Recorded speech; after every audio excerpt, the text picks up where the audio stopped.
Hello, everyone, and welcome back to Mad Life Podcast. Do you know, I completely forgot to introduce myself last week. My name is Rebecca, as well as the others. Completely forgot to introduce them. Unfortunately, I am on my own today. Life gets in the way, unfortunately, for the others, but that's okay. I'm hoping they will be back for episode 3. So, episode 2 is about personal experiences. So you'll just be hearing my personal experience, unfortunately, today. I'm very sorry if you get bored. So, where it started. I think I mentioned this last week that it started during COVID for me. I was in the UK. I was studying to be a teacher, and I was meant to be doing a project. Teaching a class, obviously, that was my project, and was meant to be doing it in 2020 of all times. And just before I was about to start it, COVID hit. And so everything shut down, everyone locked inside. All of you remember, I don't need to explain it. So obviously then I couldn't do the project. And so our teacher said to us to imagine that you've done the class and write your project as if you'd done it. That kind of a way. And so I think that's probably where it started. I just imagining how it would have gone and, different ways it could have gone as well, which I thought was fun. And I ended up enjoying it so much that after the project was done and I was still living in the UK, because obviously couldn't travel anywhere, after it was done, I was very much bored, I guess, because I had nothing else to do. So I decided to go back into my mind. And I had started with going back to secondary school. I was bullied in secondary school, so I imagined how I would change different scenarios, how I would have acted in those scenarios, and what the consequences would have been. I also went back to primary school as well because I was a bit bullied in primary school. But one of the examples I can give is I want to lose weight. I'm still kind of big, so I was in school. I struggled a lot with my weight, and so I imagined that over one summer, walking back into school, and I had shed so much weight that barely anyone recognized me. I had this confidence that came out of nowhere because I had lost the weight. People started treating me differently. People that I had a crush on started noticing me, and it felt so great to be like, well, tough. You weren't interested in me when I did have the weight. You're not going to get me now that I don't have the weight. So that was kind of fun to just to say in my head. That's pretty much I wasn't stuck in it all day. That's the thing. I was able to stop. I managed to find things to do while I was there. It was still in the back of my mind how fun it actually was. Decide what my past was and how that would have affected my future. So when the airports opened back up and we could travel again, I flew back home. I definitely had nothing to do. There was no jobs available, just stuck at home really, and so I got very bored again. Sure enough, I went back into my mind, and instead of going back to secondary school, I went to college where I did my performing arts degree. Obviously, then I thought of new stories. One of the stories I thought of was that I had brothers. I mean, it's not one of the stories. The brothers storyline has come up a lot. That's obviously started in when I was younger. I'd be the youngest of all the siblings. I don't actually have any siblings in real life. I've always wanted siblings. It's really funny because anyone who does have siblings have said to me, if you did have siblings, you'd wish you never had them. But it doesn't stop me from wishing that I did. I have 3 older brothers. The oldest one is called Jack, the second is called Danny, and the third one is called James. Yes, I have names for them. That's how gone I am into this. And one of the storylines is that they're the only ones taking care of me, that our parents had died. So Jack is, I think, about 10 years older, and then Danny is 8, James is 4, I think. Kind of changes every now and then. James would be going with me. No, he's 2 years older than me, sorry. He was in college with me. He decided to join when I finished secondary school. One of my storylines, I don't even know what to call them anymore, is that I want to be a singer. And my brothers, huge supporters, they want me to do well. Jack wants to be a movie director, all because he watched The Evil Dead with the three of us, sorry. Sam Raimi, one of his favorite directors, also one of my favorite directors. I was introduced to the Evil Dead trilogy last Halloween by a friend of mine, and I loved it so much I had to include Sam Raimi and at some points Bruce Campbell and Ted Raimi into some of my plots. Which is also fun. Even point where I'd go back in time, insert myself into the movies. Yeah, so like that's a fun thing, and my brothers would be there too. And Danny, what did he want to be? I think he wanted to be a director too. And then James wants to be a singer like me. And I have lost my train of thought now. Oh yeah, and like others, the classmates, they did not like me. They thought I was a bad singer, but my brothers, they were like, no, no, no, you go right ahead, do it. We believe in you.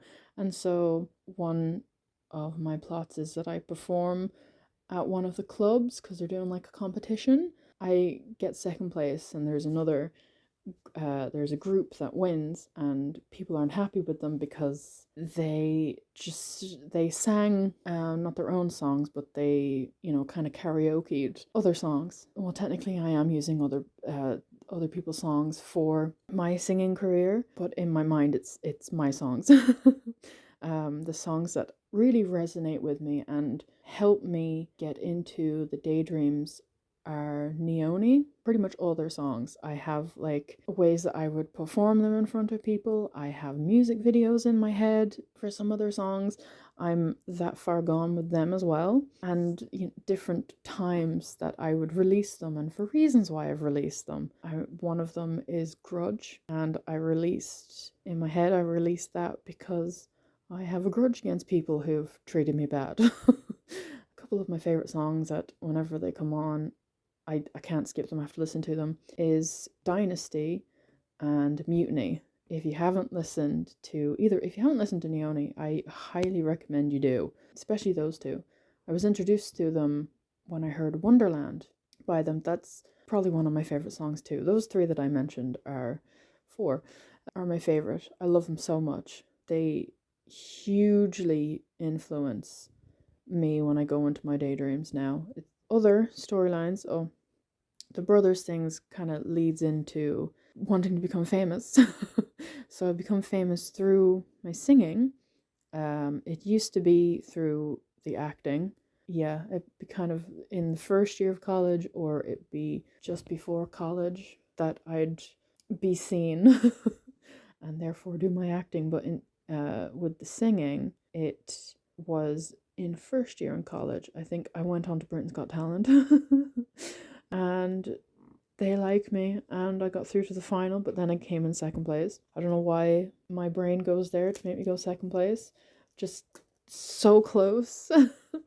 I guess it's like you don't need to win a competition to prove that you're good at something. Coming second place, it's still really good. I don't care what people say. The fact that you even got that far is fantastic. Another one again is the weight loss thing. It's kind of the same plot that I had in secondary school. So yeah, over the summer I'd come back and I'd lost a lot of weight, and a bunch of the guys would be like, oh hey, by the way, I like you. Tough shit. Excuse me, sorry. And another one then as well that I have developed and still do, if I watch something or if I've had a crush on anyone in the past, my crushes will become part of the story, as they do. So some of my favorite ones is James Stewart, who was around in the 30s, 40s as an actor. Wonderful actor. He was in It's a Wonderful Life. That's him. And another one of my favorite movies, The Shop Around the Corner. Highly recommend you watch that one too. It's such a lovely story. It's funny, it's romantic. I won't tell you anymore. It's just really, really good. So I don't go back in time with James Stewart. He's kind of a reincarnation, or it's someone who looks exactly like him and talks exactly like him that is alive today. I think for him, his one, We're Already Together, that was kind of every every time he's been in it, we're already together. And I found that he's a very traditional kind of man, and I I loved it. It was really nice. Another one that I have right now, who is currently in all of them. I've even put him into past storylines now, and it's Glenn Powell. As I mean, if you agree with me, you have good taste. He's I can't even describe how much I like him. But anyway, yeah, we either start out together or it's like an eventual thing, but it always ends in a happy ending. It's one of the things I like about the daydreams. They always end in happy endings, which, I guess it's ideal. Everyone wants a happy ending, really, don't they? Another one of my crushes is, I guess this is a bit of a random one for people. It's V from Devil May Cry, Devil May Cry 5. And it's kind of the same thing with James Stewart. It's a look-alike and a sound-alike. It just exactly as he is in the game is exactly how he is in real life. So it's either just a normal person who I've decided to call Virgil. That's his real life thing, but I've developed new storylines now where his character V is in real life, or he plays he plays a vampire who's also called V/Virgil. It's kind of like Dracula. That's the vampire storyline for him. I like that one. That that one developed when I went to Romania. I went to Romania last month with a friend, and we went to Bran Castle. I love Dracula. I have an interest in Vlad the Impaler, so obviously I had to go to Bran Castle. Really funny, actually. The tour guide, he told us that it's probably well-known bit of information, but Bran Castle was never Vlad the Impaler's castle. He was, I can't remember where he was now. But the reason that one is associated with Vlad is because Bram Stoker, I think it was he looked at a book with pictures, and there was a picture of Bran Castle in, I think, Transylvania or Prashov. I think it came up Transylvania, I think it was. And so he was like, okay, Transylvania is a much better name for a horror book. That castle, I'm picking that castle, and therefore that castle is now associated with Dracula. I completely did not remember that right. But my friend who went with me, I'm sure he'll tell me that I'm wrong, and this is actually what he said. So yeah, V is Dracula in that storyline. As I said, I very much like the outcomes of all those stories because they ended in a happy ending. It was very nice. I don't think I've gotten to a point though where we grow old together yet, but we have kids. That's as far as I've gotten now. I'm going on about the ideal life though, which is, a main part of all the stories. But there was a certain point, I do not remember when it was, but there was a certain point that I don't know if it was me that decided it or it was going to happen anyway with the way the stories were going, that I started imagining much darker storylines and plots. I'm only going to mention one of them because we'll be going into much more detail in a future episode. There'll be an entire episode dedicated to the darker storylines, so watch out for that one, and the episode before it will obviously tell you that it's coming up, but that will be the next episode. So, if you don't want to listen to that one, you totally don't have to. I completely understand, because we will be going into very, very dark stories, and when I say dark, I mean dark. It's, I don't know why it happens. I guess to me, I look at it as if we can get through those parts of the story, the really, really dark plots, then, we can do that in real life. If we can get through that, then we can get through anything. But then again, I say that and we never leave the daydream, so I mean, what's the point then, I guess? So the one I was gonna mention is a kidnapping plot, which has come up in a lot of my daydreams. I don't know why that one specifically, but yeah, that one does come up a lot. And so I'll go with the brothers one. It's just a completely random guy. I have no idea who he is. And I'd already be famous at the time with this one. One day, one evening rather, this guy comes out of nowhere.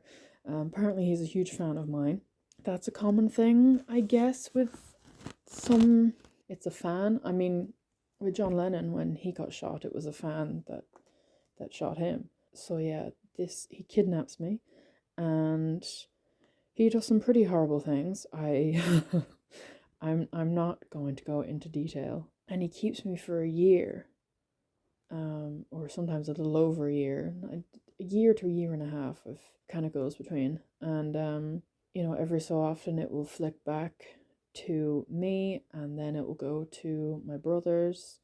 Sometimes I'll have a boyfriend at this time as well, and there's a TV in the room where I'm being held. I'm watching everyone get interviewed, pleading for whoever kidnapped me to bring me back. And every time this plot comes up, I manage to escape. That has always been the way it's gone. And it's like I build up his trust, and then I hit him over the head with something. It's usually been a pot. And I run the heck out of there. I end up running to a near enough house, I guess, with a family in there. And it's the youngest daughter who recognizes me. And she's like, Mom, Dad, this is her. This is the famous lady who's been kidnapped. And the guy who kidnapped me, he was following me, obviously chasing me again in his car. And he saw me go into this house. And sometimes he'll either try to break in, or they have already called the police and they have already turned up. And so he runs away. And it's, I'm in the police station. Then it will flick back to James getting a phone call that I have been found. And you know what? Sometimes I have a sister. I have an older sister. Like, she was born first. But it's mostly just been the brothers. But anyway, it flicks to my brothers turning up, and one of the guards saying that I'm very, very thin. I look disheveled, tired, just to be prepared when they go in and see me. Yeah, they they walk in, we hug, we cry. I don't know why I'm laughing, because this is a very dark thing, but I don't know. I laugh sometimes when I'm talking about something about myself that's dark, even though it's just a daydream, so I don't need to be nervous or laughing at anything. But anyway, yeah, so that's usually the way my kidnapping plot goes. With that, the emotions that come with it. Now, most of the time, the emotions are obviously really, really good. As I say, it's most of the time it's the ideal life that they always end in a happy ending. So, fabulous, fabulous emotions. I mean, I'm famous. I have brothers, what I've always wanted. Brothers, I mean. So, joy, happy, having kids, boyfriend, then husband. That's kind of ideal life I want now. But then there's sadness and grief that comes with it as well. Like with the kidnapping plot, when I reunite with my brothers, I genuinely feel relieved and sad, and I will cry. That's how effectable, no, effective rather, these stories are, and how real they feel, because they genuinely make me, anyone else, upset. Like if one of the characters dies, that is, it feels like someone has actually died in our life, someone we care about, someone we love. But I mean, the good thing with that though is we can go back to the beginning and they're alive again. um, but we still feel grief when they die, which I I don't it's I I don't know what to say anymore. It That's how much it hurts. And then with, going back to the darker storylines, there is fear. I feel genuine fear whenever I go through them, especially the kidnapping one. I mean, I've been kidnapped. But yeah, more detail in a future episode.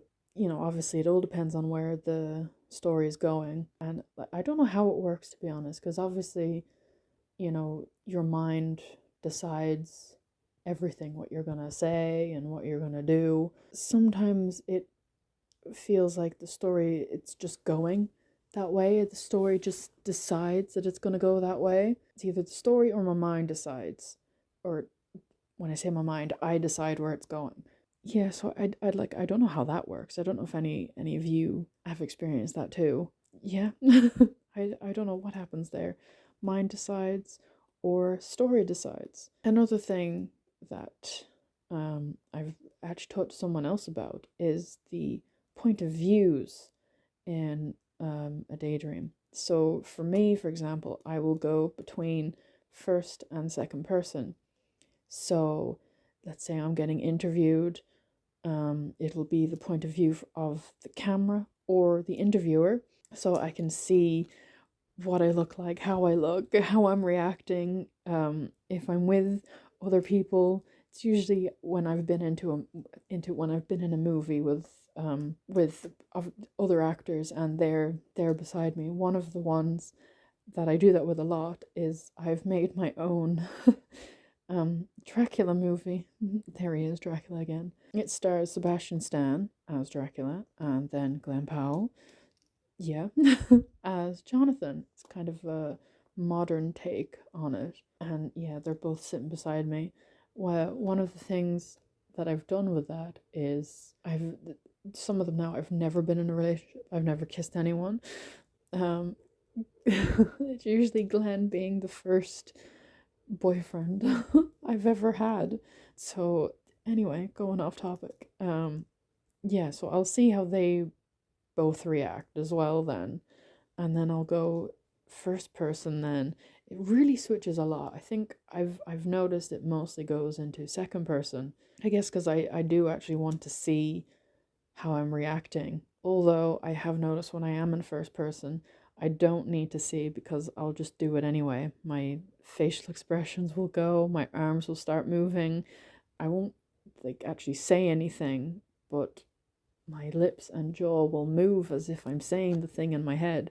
And every so often I'll catch myself doing it and I have to stop myself and I'll be aware that I've done it and I'll be nervous or something about starting it again, even though I'm completely on my own. And then my mind will just drift back into the daydream and I'll just start doing it again. One of the times that I try not to do, I think I mentioned this last week, is when I'm out in public, when I'm on my own in public. I'll stick music on and I'll be walking around and then my mind will start to drift and I can feel my lips going or my eyebrows will start going as well. And so I have to think, okay, Rebecca, no, you're in public. Do not move or say anything. People will think you're crazy. um so yeah, I have to really focus on that when I'm out in public. But yeah, the first person happens when I'm actually acting in the movie. I mean, you get it. You know what first person is. I can directly see how someone is looking at me or how I'm looking at other people. But as I say, most of the time it seems to just go into second person. I don't know why. I guess it's just it's so it's so I can see myself. That sounds narcissistic, but so I can see how I'm reacting, what I'm doing. And actually, even if I am just in second person, my arms and face, just everything will start moving anyway, even if I'm not in first person. So I guess I'm mirroring um what I'm doing and what I'm saying, which I don't know, I could find that quite interesting. I don't know if that's another thing where my brain is controlling what I do. I have no idea what I'm saying. Please ignore me. So, point of views. I remember talking to someone about this, and their point of view experience is from third person, and they're not the main character in their story. They, I don't know, it's like they're a higher entity looking down on their storyline and just watching it happen. It's like this goes back to when I was talking about, like, is it my mind that's actually deciding this? Am I deciding this, or the story's just deciding this? The character's just deciding it. For her, it literally feels like the characters are deciding what happens. And so she's she's just watching a show, a movie, or anything. She just watches from above, which, I can't imagine that. I don't think I'd be able to imagine what that's like. I mean, is that technically is that what I'm going through when I feel like I'm in second person? I don't know. I feel like I would need to be, like, I don't know, a higher entity so I can watch everyone. Is that what that is? Instead of only a few people in my proximity. I don't know. I think I have tried it at one point, but it doesn't feel right. Um, just watching everyone. I it To me it has felt like I'm being really nosy. I shouldn't be looking at what other people are going through, what they're doing with their lives, well, with my imaginary lives for them. Yes, I mean, if I can find her again, I'll ask her to come on, and maybe she can explain it a bit more. It's just, like, that just fascinates me, and I know it would never fit in my storylines. Gosh, I think that's everything. My goodness, this is the shortest episode of a podcast ever. Maybe.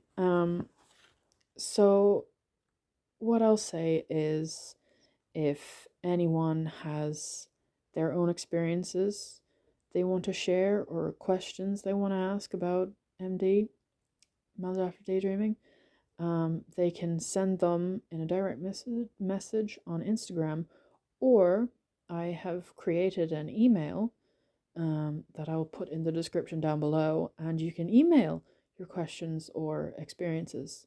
If that be, I mean, if you don't have an Instagram account, you can do that instead. Um, and I will happily read your experiences out anonymously in a future podcast episode, or like in, what I mean, in every episode. If anyone sends anything, and we'd be happy to answer your questions as well. So yeah, I'll leave the email down in the description, and also the Instagram account name. Yeah, for next week, episode 3, it'll be the science behind maladaptive daydreaming. So basically how the brain engages in immersive daydreaming, and the possible neurological and psychological explanations for it. I know it was talked about last week. I don't think in much detail, but it was brought up last week, certain neurological crossovers between maladaptive daydreaming and that. So ADHD, OCD. Gosh, I can't remember what any of the other ones were now. Oh, well, anyway, they'll be brought up again in next week's episode. And I might try and get someone to come on. We'll see. I'm not making any promises. I might try and get an expert on, maybe, who knows about maladaptive daydreaming, or who does not. I'll see what I can do. So yeah, that is it for today. Really sorry that it was only me today. Hopefully the others will be here next week. I shall see you next week then. I hope you all have a good day, say hello to your daydream characters for me, and I shall see you next week.